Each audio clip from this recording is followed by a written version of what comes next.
Hi, I'm Nick Maida, CEO of Gainsight. Welcome back to the Human First CEO series on LinkedIn Live. Thanks so much for joining us. This week, I'm really excited to welcome Mary McDowell, CEO of Mitel, to the virtual stage. Welcome, Mary. Thanks, Nick. Happy to be here.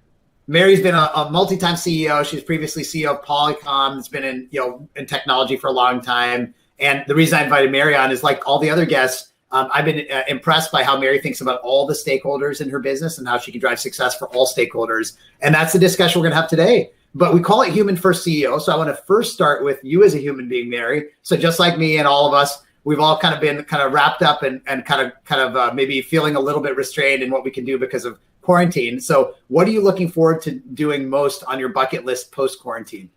Can we take the rest of the time to talk about it? It's a very long. You have a long list? Oh my gosh, let's share some highlights. There's a couple things.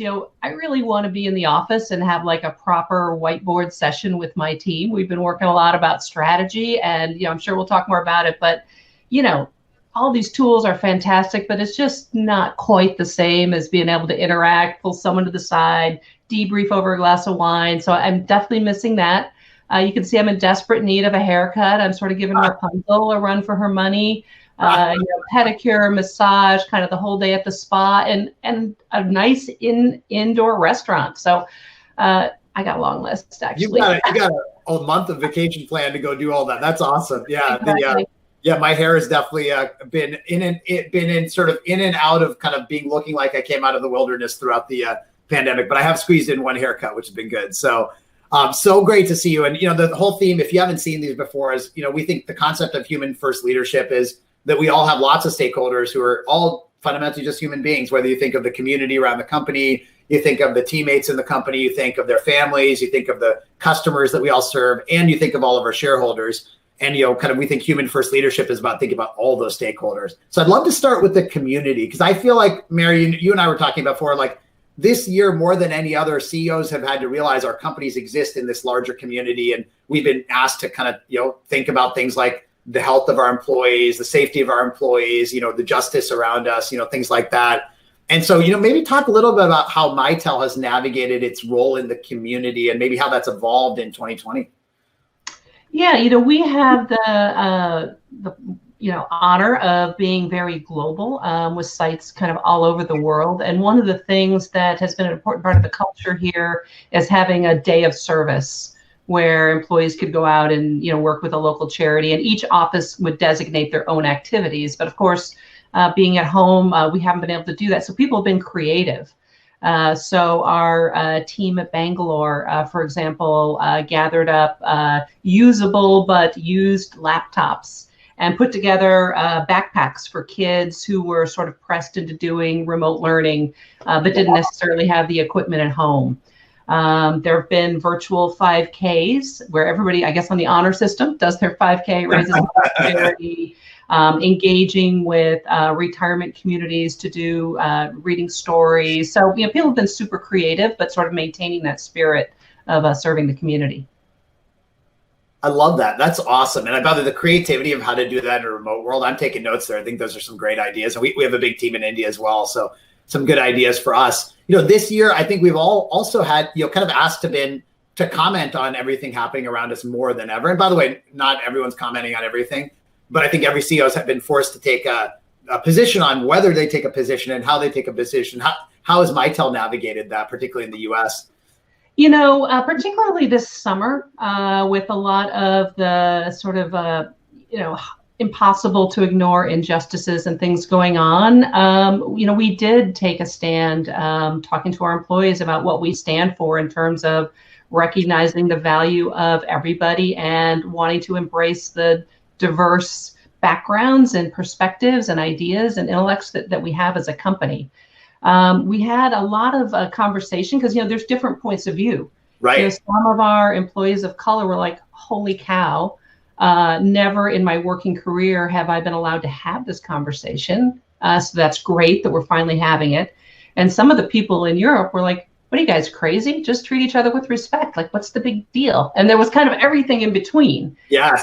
So, we thought about, should we do Juneteenth as a holiday? What's the right way to sort of put some wood behind the arrow, show we want to support this. And we finally came around to, if people in their culture think Juneteenth is something they want to observe, they can have that day off. But we designated it as a global citizenship day. So whatever country you live in, whatever's important to you to support your community or to support a belief, you get a floating day to be a good citizen. Oh, that's cool. Any day you want. I like that. Any day you want. Yeah. Yeah, it's interesting because that's one thing I've wrestled with too, which is, we're a global company, and I think you're an even more global company, but we have lots of people in India, Israel, England, outside the US. And it's so easy as a CEO living in the US to have everything be shaped by that worldview. But, we're a few 100 million people out of 7 billion, right? So I think that's really interesting how you translate it into a global kind of thing. And I'm guessing you also have to walk the line of like, okay, where do the values discussion stop? Where does the political discussion start? Is that inside the company or outside? I'm guessing you had to navigate your own lines on that as a company as well.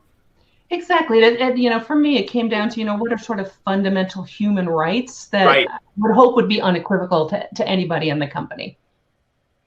I love that. That's very similar to how we've approached it. I feel like for us, at least, it's allowed us to double down on our identity in terms of our values, kind of almost understand them better and be more proud of them. We also are very passionate about diversity, inclusion, belonging, and equity, and kind of like being very unapologetic about that, because that's just sort of who we are, and we stand for that, and our customers expect that. So I think that's really great. Do you when you think about kind of the individual activism and voices of employees inside the company, have you kind of guided employees on how to use their voice or whether to use their voice and where to not use their voice? I'm just curious if you've had to wrestle with that too. We have not. As I said, even having this conversation was relatively new within the company. We did kick off a process. So I joined the company about a year ago. Mm-hmm. So, you're re-looking at everything, including the values and what we want to stand for as a community. And rather than taking it as a leadership task, we actually turned it over as an employee task. That's awesome. And so there were a group of people from around the globe that actually had focus groups, did surveys, and then they pitched to the executive team, here's what we as the employees recommend as the values. And, we loved it. And, some of them were admittedly more aspirational than others. But the fact that it represented the viewpoints of hundreds of people that have participated in the process, to me, made it even more powerful. I love that. And actually, that's a great segue, because I want to talk about how we drive success for all of our teammates. And, that this idea of values, I think you and I both know lots of companies that some companies have the values and they really are real values and they think about them, and other companies did the values as a one-time exercise to, put up on the wall figuratively. Sounds like you've taken them really seriously. Maybe you could talk a little bit about what the values are and like kind of how they emerged out of that process of kind of bottoms up creation.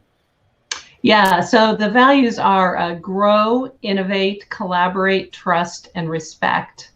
And so when we started talking about grow, of course, I'm the CEO. I'm like, great, grow bookings, grow profit. And they're like, no, we want to grow as individuals through meaningful careers at the company. I'm like, oh yeah, that's actually cool. Excellent. Yeah, innovation was always a strong theme. Technology company, that's your lifeblood. That's pretty obvious. Collaboration, we've been doing a lot of work to break down silos and put in the right mechanisms to collaborate across sites, across business groups. Trust, and this is something I've really been trying to drive as a CEO. I want to trust that people have good intentions and that people have good ideas and they're worthy of hearing. And again, that's something a little bit new for the company. So we're really working on that. And then respect. I respect your culture. I respect the different perspective that you bring to the table. And, I want to be able to leverage that toward our commercial success.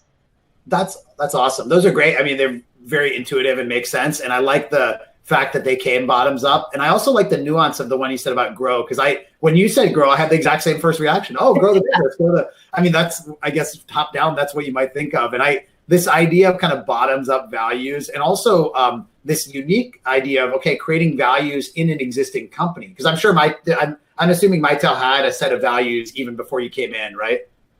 Were there some? Yeah. Probably many, right? We're almost 50 years old. Yeah. So there's probably a lot of iterations of values over the years. We also were a company that grew a lot through acquisition. So there's a lot of diverse cultures within the company. And so, we were really trying to knit things together. So you kind of almost had to discover the values that were there versus necessarily creating them from scratch. I think that's a really interesting exercise.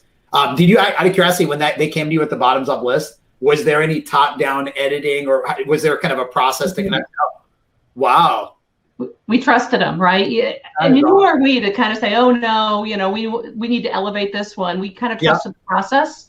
And so we went with it. That's awesome. Well, this year we've had to find ways to make our teammates feel more connected. And given what you do in terms of having technology around communication and collaboration, you probably think about this a lot. Like, is there anything unique you've worked on or tried to do to kind of keep that sense of team chemistry together during this kind of fully distributed time? Yeah, my leadership style has always been a lot about communication. But, I had to sort of do it 100x or attempt to do it 100x. Sort of increasing the frequency in communication. I do an email every week. I think you said you do yours on Sunday. I do them on Fridays. Yeah. And it used to be, here's where I was this week. Here are the people I met. And now it's like, oh, I made lentils again. And have you checked out the Panda Cam? And, a little bit about what life is like under quarantine, but also the business. Right? Here's what's working, here's what's not, and trying to be more transparent with people about, how we're faring during the pandemic, because of course everybody's worried. You see all the tough economic news, and what does that mean for us? We serve a lot of small, medium businesses. They've been very hard hit by the pandemic. So keeping everybody in the loop about what's going on and how we're supporting our customers and actually doing well through the pandemic, I think has been important. I've also been working hard. I have my direct reports, great team, but a lot of decisions get made or decisions get stuck in that next ring of the organization. And if you don't have senior directors, vice presidents on board, nothing gets done.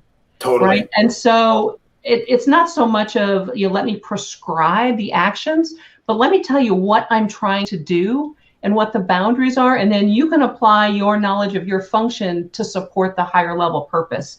Again, kind of a new muscle we're developing, but sort of enfranchising the next, I think it's like 80, 90 people, and making them part of the leadership agenda is another thing I've been really focused on. I think that's a great one, even outside of the pandemic. That resonates so much, and you feel like you spend so much time with your executive team, but the real stuff happens one or two layers down. On that note, you've been a CEO multiple times. I'm sure you're like me, where you're like, God, I was so ineffective my last one. I'm so much better now, and you're going to get better again, right? Is there anything about leadership that you feel like has changed from your last role and how you approached it to how you're approaching it now? They're pretty close together, so I can't say I've gotten super wise since the last gig, but certainly. I'm not coming into startups where it's all a blank piece of paper. I'm coming into companies that have a history, have a track record. Somebody has purchased them and has an idea of how you can do better, right? And so part of it is validating. Is that thesis really going to work?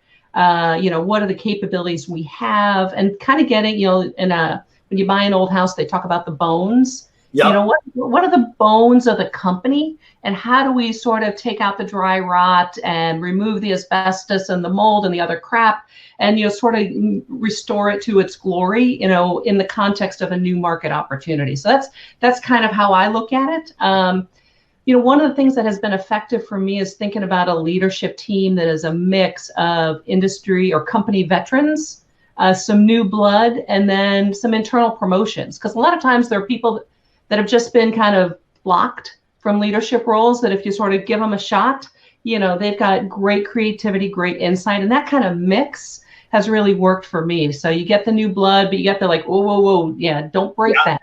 That's valuable. Yeah, exactly. That's some of the institutional knowledge.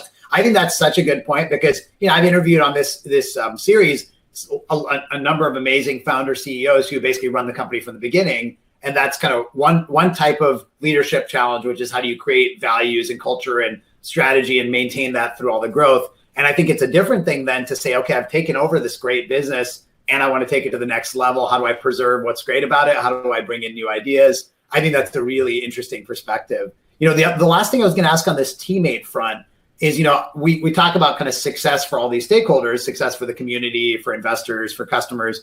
What do you think success means for your teammates? Like, how do you think they define it, and how do you try to connect with them on their goals? Everybody wants to be part of a winning proposition, right? We're all working super hard. It's the biggest single investment of our time that we have is what you do at work. So you want to make sure that it's going someplace, right? So first and foremost, do you have a plan that is valuable, value creating, and worthy of my investment? That's sort of table stakes. And then, do I have the right freedom of action and the ability to impact that in a positive way? And sometimes the answer is yes, and sometimes the answer is no, right? And so sometimes the engagement with the team is, how do I give you more juice so you can keep knocking out of the park? Or how do I help you find an exit ramp because where we're going isn't of interest to you or isn't a fit? And how do you do that in a graceful and respectful way? I love that because, I don't know if you've read the book, The Alliance by Reid Hoffman. It's all about this idea that companies should have more honest conversations with their employees about, is there a good fit for you? And, and we sometimes avoid those. They feel uncomfortable, but in reality, it's important, and kind of making sure there's an alliance on both sides. I think that really resonates. And then that freedom of action, this, I don't know if you've read Drive by Dan Pink, but it's, all about this idea that people want autonomy in their job. They want the ability to kind of have freedom to go execute on the plan that's there. And so I think that's a big point I hear a lot. That's awesome. So the third kind of chapter of this series is always, of course, my closest to my heart, customer success. Yes. I'm kind of into it a little bit. And, I think, I've gotten to see how you run your company. I know you are as well. So maybe you could talk a little bit about just how customer success fits into the strategy of running a, decent sized company from your vantage point. And then also how that maybe has changed with the pandemic and either accelerated or less so. Yeah. So, new CEO comes in, she looks around, what's working, what's not. And one of my first actions when I did the obligatory management reorg that all new CEOs do, was to elevate customer experience to the management team, right? Because I felt like it was so central in what we needed to be as a company that having that person on my leadership team was really important. And then, as you get visibility, then you're like, oh my gosh, we're really underinvested here. So even in a time of where we're trying to tighten our belts and be very thoughtful, given the economic uncertainties, we actually put millions of dollars into how we engage with our customers, how we support them better, so that we could be a better partner to them, particularly in times of uncertainty. So yeah, absolutely fundamental to the company. That's awesome. And have you had to do any additional stuff in terms of investments or processes because of the pandemic? Has that caused you to double down in any way in this area? Sure. And I think probably the biggest one was just understanding people's economic hardships. Yeah. And what do you do in terms of deferred payments or, other kinds of creative ways to get them the support you need. I will also say on the sales side, a lot of we sell communications, collaboration, phone systems, mostly to mid-sized companies, some enterprise in Europe, but the certain verticals, state and local governments, education and healthcare, all of a sudden had these, budgets and a need to spend and need to be up and running on the drop of a, dime, right? So it's, you get these calls, we're doing a pop-up hospital. Who ever heard of a pop-up hospital? You have to have phone systems. Somebody reached out to me actually on LinkedIn. Hi, I'm, Joe from a school district, and we need to shift to remote working or the kids are not going to get their government subsidized lunches. Can you help us make this happen by tomorrow? So there was a lot of just real time, adrenaline fueled, great examples of our sales team working with our reseller partners to do, God's work in helping people through the pandemic. That's amazing. And you're totally right that sort of pressure on all of us to not just be a little bit more cautious and, tighten our belts or whatever, but then also be ready to move on a dime. It's this kind of interesting conflict where we're, maybe more resource constrained than we expected, but also busier than ever. I think that's a very common theme I hear. Yeah. When you look at, one of the things you and I have talked a little bit about is this world of kind of how does the product and product development fit with customer success and kind of, product analytics and product engagement. How do you think about those two worlds connecting together and as kind of being kind of a cloud-based CEO? Yeah, that's fundamental. And I think, that's one of the wonderful things about cloud is just, the data that you have in order to make good real-time decisions. The PLM guys are super well informed in terms of what's working, not what's not, right. What is satisfactory to our customers, what are pain points. So having that flow of data is absolute gold in terms of driving product development. Yeah, that's awesome. I know you've been investing a lot in that area. So let's switch to then, the other stakeholder that's super important to our success, and we can love them or not, but you got to deal with them, which are all of our investors, whether it's private, public, et cetera. I'd be interested in a couple different lenses. How do public and private investors, in your experience, understand the world of customer success and retention and all that? And then do they care about all these other things we've talked about, the team, the community? How do you talk about those with them as well? Yeah. So we're privately owned, which is actually a great thing in a time of uncertainty. We are aligned on, where we want to go as a company. They've been supportive of the investments and things that we need to make. And we're, I am managing an asset on their behalf. So, I'll tell them whatever they want to know in terms of the data, which is a little bit different in a public setting. You get more, because it's public, not everything is as transparent. So that's kind of great, right? You can just really have very data-driven conversations. But I would say companies and boards of whether they're public or private are very interested in ESG sorts of topics. There's a lot more focus on diversity and inclusion, about how do we in the workforce represent the communities we serve. So I think in general, there's an awareness that if we ultimately want to be successful, it is not just a look at the financial numbers. We have to look, at the whole dashboard to really understand what's driving the success of the company. That's awesome. Yeah, I'm seeing that more and more. And I kind of feel like that is, in some ways, all of our efforts kind of help each other, because the more CEOs talk about it, the more investors ask about it, the more they expect it, the more customers expect it, the more employees expect it. And we're kind of building this new model for leadership, which I think is the future. And it's so exciting to see folks like yourself embracing it. So maybe just to close out, some quick questions just to give the audience some takeaways. So you had to give a CEO that maybe comes from the more traditional model where you're just like, okay, just the bottom line, that's all that matters. One piece of advice on how to think about this world of kind of human first leadership, what would you say? I would say you're missing out. If you are in a company, I hope you pick a company that has a phenomenal opportunity that is worthy of the investment of your time and energy. And the way to really tap in and maximize the success of the company is to reflect the collective experience and wisdom of your team. You've mentioned several books. I really like Nilofer Merchant's Onlyness. The idea that everybody in your company has unique experiences, unique capabilities. And part of my job is, how do I unleash that on behalf of a mission that is aspirational yet achievable for the company? And so, that's what fires me up. I love that. That's a great, by the way, I'm going to read that. That sounds like a very interesting book. It really resonates. Some other kind of quick ones for the audience. What are you doing more of or less of these days as a leader than maybe, months ago? Definitely more reach outs to people that are not my direct reports in the organization, more checking in with fellow CEOs, and more reach outs to my reseller partners, not just sort of waiting for the official communications vehicles. So more video conferencing is what you're saying. Which we're all dealing with that. What software can you not live without, excluding your own?